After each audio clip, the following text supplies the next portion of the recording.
مریض کو, سخت مریض کو ایسی ادویات جو مجبوری بن جائے اس کی گنجائش اور اجازت دیتے ہیں. محتاط علماء تو اس میں بھی بہت ساری چیزیں پہلے بیان کرتے ہیں, لیکن اس نے کہا جی میرا نشہ دینا ہے شفا کے لیے.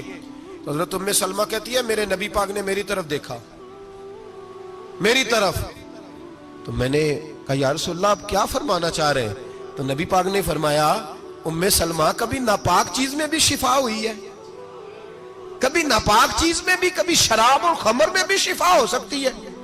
شفا رب کریم نے رکھی ہے پر شہد کے اندر رکھی ہوئی ہے, شفا اللہ نے رکھی ہے قرآن مجید میں رکھی ہوئی ہے. تو اس میں بھی کبھی یہ حضور نے بیان کیا ہے کہ اس کے اندر شفا ہو سکتی, تو امت کتنی دلیری کرتی ہے جو یہ مشورے دیتی ہے کہ اس کے اندر نشہ ہے, شراب ہے, تو کھانسی چلی جائے گی تو فلانی بیماری چلی جائے گی.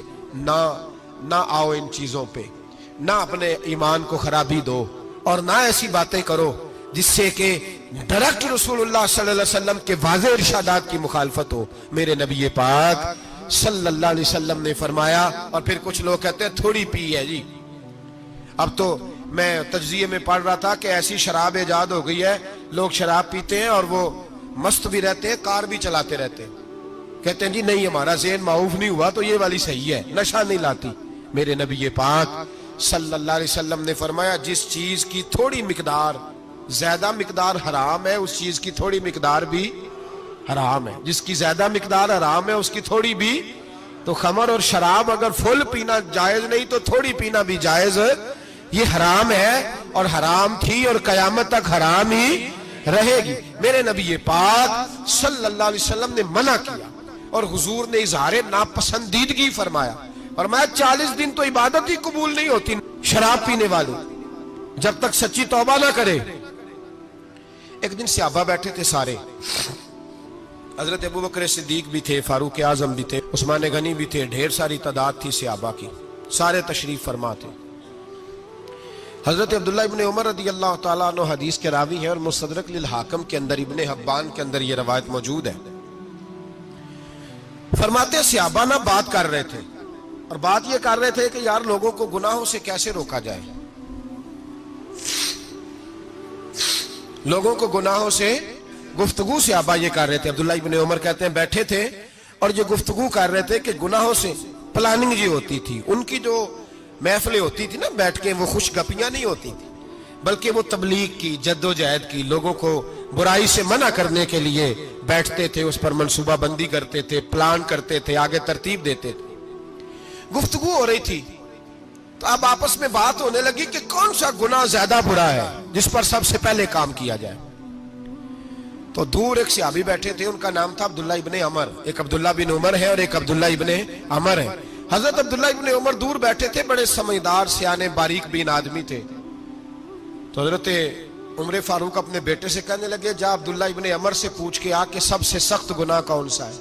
توجہ ہے میرے بھائیوں, ادھر دیکھیے گا میری جانب, پوچھ کے آ کہ سخت گناہ کون سا ہے.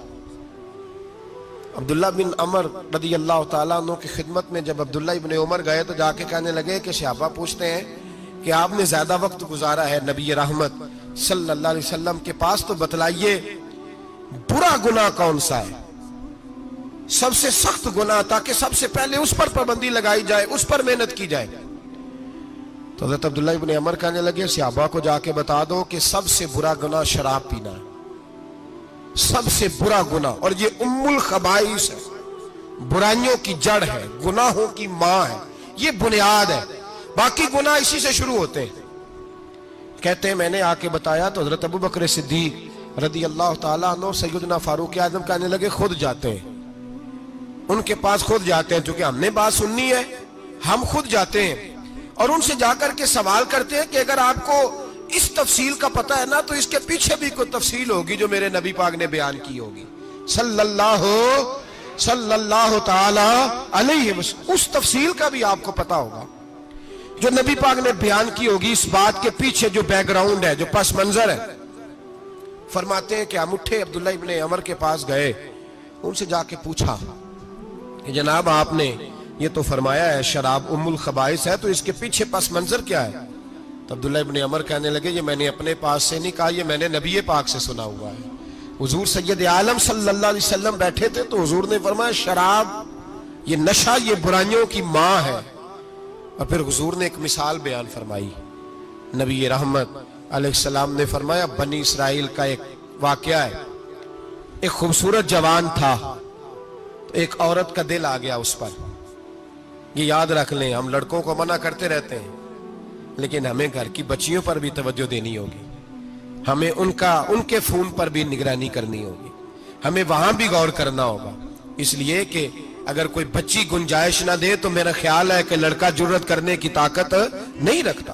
تو وہاں بھی ان کی اماں سے کہے کہ پابندی لگائے, بچی کسی کا موبائل لے کر کے کہیں اس کو استعمال تو نہیں کر رہی, اس پودے پر بھی توجہ دے, درخت بننے سے پہلے اس کی بھی نگرانی کریں, یہ بھی بڑا ضروری کام ہے. عورت کا دل آ گیا تو نبی پاک علیہ الصلوۃ والسلام فرماتے اس نے کوئی بہانہ لگایا, کسی کو کہا کہ اس نوجوان کو بلا کے لاؤ, اس کو کہو کہ ہم نے کوئی گواہی لینی ہے تجھ سے. وہ نوجوان آیا, ایک کمرے میں داخل ہوا تو اگلے کمرے میں لے گئے, وہاں داخل ہوا تو اس سے اگلے کمرے میں لے گئی, وہ داخل ہوا تو اسی طرح 7 مکفل کمروں میں لے گئی. میرے کریم رسول میرے محبوب پاک علیہ السلام فرماتے ہیں, صحابہ کو سمجھا رہے ہیں میٹھے لب و لہجے میں, فرماتے ہیں جب سب سے پچھلے کمرے میں لے گئی تو ایک لڑکا بندھا ہوا تھا وہاں رسیوں سے, شراب کا پیالہ پڑا ہوا تھا.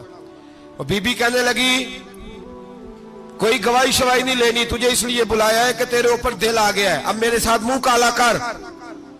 تو وہ جوان کہنے لگا نہیں, میں نے اپنے نفس کو پاک رکھا ہوا ہے, میری نظر بھی پاک ہے, دل بھی پاک ہے, اور اس کی برکت یہ ہے کہ رب نے میری روح کو بھی پاک رکھا ہوا ہے, تو میں یہ حرکت نہیں کر سکتا. پاک لوگ پلید کاموں کی جانب توجہ نہیں کرتے, میں یہ حرکت نہیں کر سکتا. اقبال نے اپنے بیٹے کو دعا دی تھی, اس نے کہا تھا حیا باقی نہیں ہے زمانے کی آنکھ میں, خدا کرے کہ رہے تیری جوانی بے داغ, خدا کرے کہ رہے تیری جوانی بے داغ. کہا میرے ساتھ منہ کالا کر, اس نے کہا میں نہیں کرتا. کہنے لگی چل پھر اس کو قتل کر, اس کو میں نے باندھا ہوا. اس نے کہا میں قتل کیوں کروں, میری کیا دشمنی ہے. کہا پھر شراب پیو, کہا میں شراب بھی نہیں پیتا. تو کہنے لگی اب تو میں نے تجھے اپنے چنگل میں پھانس لیا ہے, اب تو یہاں سے بچ کے جا نہیں سکتا, اور اگر تو باہر جائے گا تو میں شور کروں گی, لوگ جمع کروں گی, اس نے میری عزت آبرو پہ ہاتھ ڈالا ہے, تو بچ تو نہیں سکتا, ایک کام تو کرنا پڑے گا. محبوب فرماتے ہیں اس نوجوان نے سوچا کہ زنا بھی بہت بڑا جرم ہے, قتل بھی بہت بڑا گناہ ہے, چلو اب مجبوری ہے تو شراب پی لیتا ہوں. لیکن وہ سمجھا نہ کہ شراب تو بنیاد ہے. اس نے ایک پیالہ جو پیا کہنے لگا ایک اور دے دو, دوسرا پیا تو کہنے لگا ایک اور دے دو. اب 3 پیالے 3 بوتلیں شراب جو پی چکا تو خماری چڑھ گئی. اب اس عورت کے قریب جانے لگا کہ میں تیرے ساتھ زنا کروں گا. اس نے کہا جب تک میں قریب نہیں آنے دوں گی جب تک تو اسے قتل نہ کرے. اس نے اسے قتل بھی کیا, زنا بھی کیا. تو محبوب فرمانے لگے یہ قتل اور زنا جو ہوا ہے تو یہ شراب کی وجہ سے ہوا ہے. گویا شراب وہ جرم ہے جو قتل بھی کرائے گی, جو زنا بھی کرائے گی. اور اگر آپ نشئی کو دیکھیں, اگر آپ شرابی کو دیکھیں تو کیا وہ ڈکیتیاں نہیں کرتا پھرتا, وہ چوریاں نہیں کرتا, وہ اپنی ہی ماں کا زیور نہیں بیچ آتا, وہ اپنی ہی بہن کا پڑا ہوا جہیز نہیں بیچ آتا, وہ اپنے ہی گھر میں ڈاکے نہیں ڈالتا, وہ اللہ کے گھر مسجد میں آ کر کے چوری نہیں کرتا. وہ صرف اس لیے کرتا ہے کہ یہ نشہ, یہ شراب یہ ماں ہے گناہوں کی, یہ جڑ ہے. ملت کے لوگوں یاد رکھو, اس امت اس پاکستان کے ساتھ جہاں بہت سارے ظلم ہوئے وہاں بڑا ظلم یہ ہے کہ بہت بڑا طبقہ جوانوں کا نشے کا عادی ہے. وہ نشہ انہیں عشق مجازی اور عورتوں کے عشق کی جانب لا رہا ہے. وہ نشہ چوریاں کرا رہا ہے, قتل کرا رہا ہے, ڈکیتیاں کرا رہا ہے. بہت بڑے ظالموں نے بہت بڑے ہاؤس بنائے ہوئے ہیں جن کے اندر شراب فراہم کی جاتی ہے, نشہ دیا جاتا ہے.